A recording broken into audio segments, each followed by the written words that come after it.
본문의 말씀은 기독교를 특징지어주는 구절 중에 하나입니다. 그러기에 예수를 믿지 않는 불신자들조차도 한두 번쯤은 들어봄직한 귀에 익숙한 말씀입니다. 왜냐하면 전도지의 단골로 등장하는 구절이기 때문에 그렇습니다. 수고하고 무거운 짐진 자들아 다 내게로 오라. 내가 너희를 쉬게 하리라. 시편 68편 19절에서 시편 기자는 우리 하나님을 날마다 우리의 짐을 져주시는 분으로 소개하고 있습니다. 이민생활 가운데 신분 문제, 건강 문제, 재정 문제, 자녀 문제, 사업의 문제, 교회 문제, 날마다 일상 가운데 겪게 되는 수많은 문제와 짐들을 우리 하나님께서는 져주시고 해결해 주시기를 원하십니다. 그러나 본문 말씀은 단순히 우리를 힘들게 하고 지치게 하는 일상의 짐을 해결해 주신다는 정도의 메시지만은 아닙니다. 이 말씀은 보다 근본적으로 우리를 구원으로 부르시는 주님의 초청의 메시지를 담고 있습니다.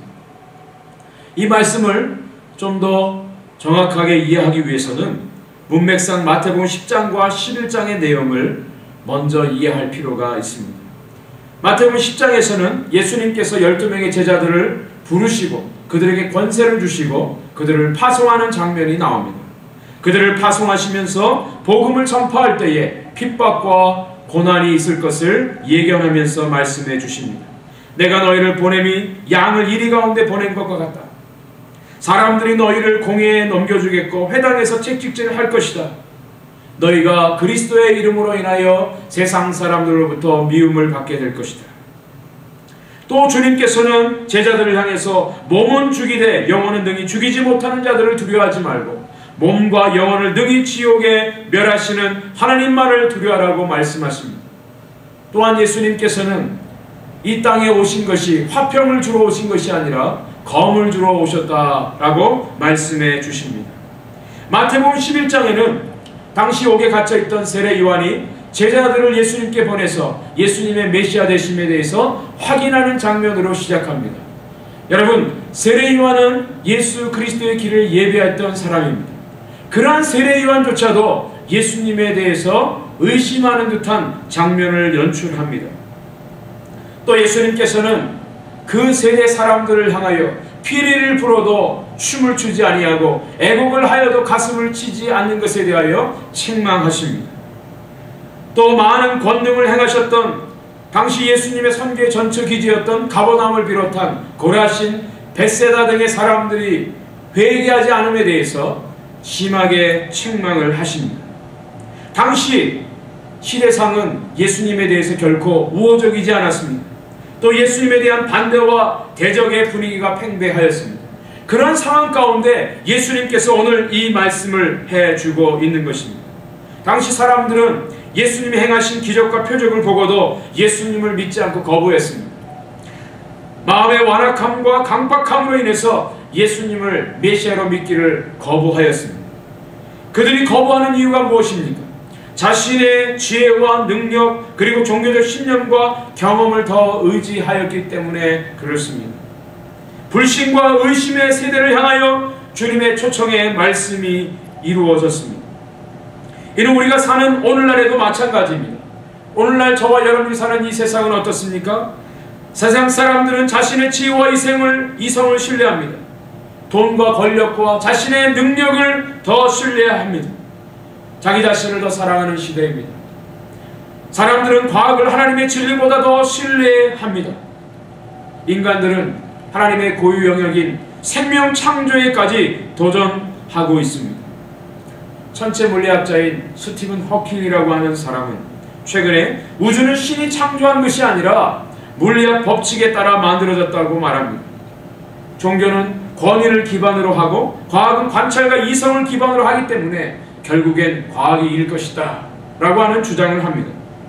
이러한 불신의 시대를 향하여 주님은 오늘도 구원의 초대장을 보내십니다. 수고하고 무거운 짐진 자들아 다 내게로 오라. 천지를 창조하시고 모든 생명을 주관하시는 어미하신 하나님의 초청의 말씀입니다. 이 초청의 말씀 가운데 수고하다라고 하는 이 단어는 현재 분사 능동태형으로 되어 있습니다. 스스로 많은 일들을 계속함으로 피곤하고 지쳐있는 상태에 놓여있는 사람들을 가리킵니다. 오늘날 수많은 사람들이 자신의 구원과 행복을 위해서 끊임없이 노력하고 애쓰는 모습들을 가리키는 것이죠. 무거운 짐진 자라고 하는 이 단어는 현재 분사 수동태용으로 되어 있습니다. 다른 사람에 의해 무거운 짐을 진 채 계속해서 지쳐있는 자들을 말합니다.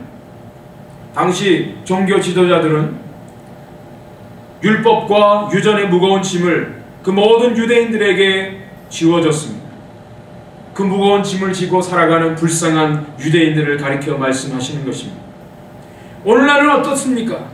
경제 논리 속에 경쟁하면서 생존을 위해 살아갈 수밖에 없는 자본주의 사회에 살고 있는 수많은 사람들, 정치와 이념의 노예로 공산치하에서 신음하며 살고 있는 영혼들, 종교적 율법에 발목을 잡힌 채 살아가는 무슬림들, 이런 모든 자들을 향해 주님은 다 내게로 오라고 초청하고 있습니다.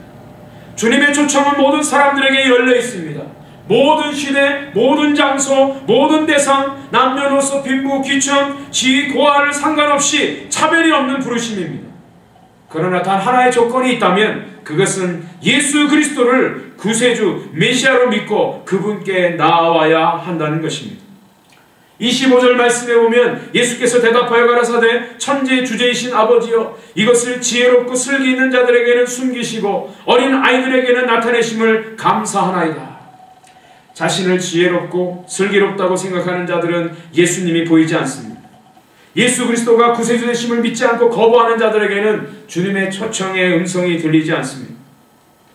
그리스도께서 십자가의 죽으심은 모든 사람들을 위한 죽으심이지만 그 효력은 예수님께 응답한 자들에게만 나타납니다. 주님의 초청에 응답한 사람들이 어떤 사람들입니까?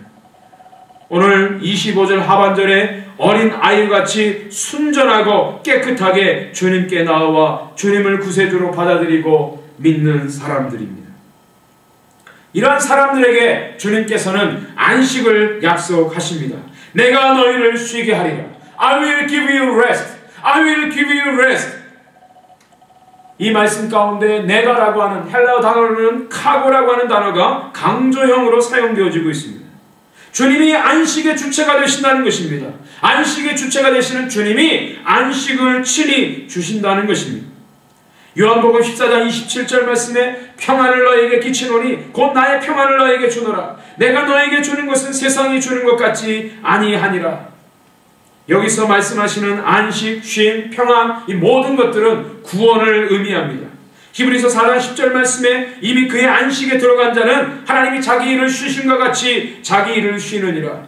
천국에서의 영원한 안식, 영원한 생명, 영생, 이것이 곧 구원입니다. 구원받은 사람들은 원죄에 의한 죄의 권세와 오염으로부터 자유해집니다. 요한복음 8장 32절에서 예수님께서는 진리를 알지니 진리가 너희를 자유케 하리라 선포하셨습니다. 율법의 속박과 억압으로부터 해방받습니다.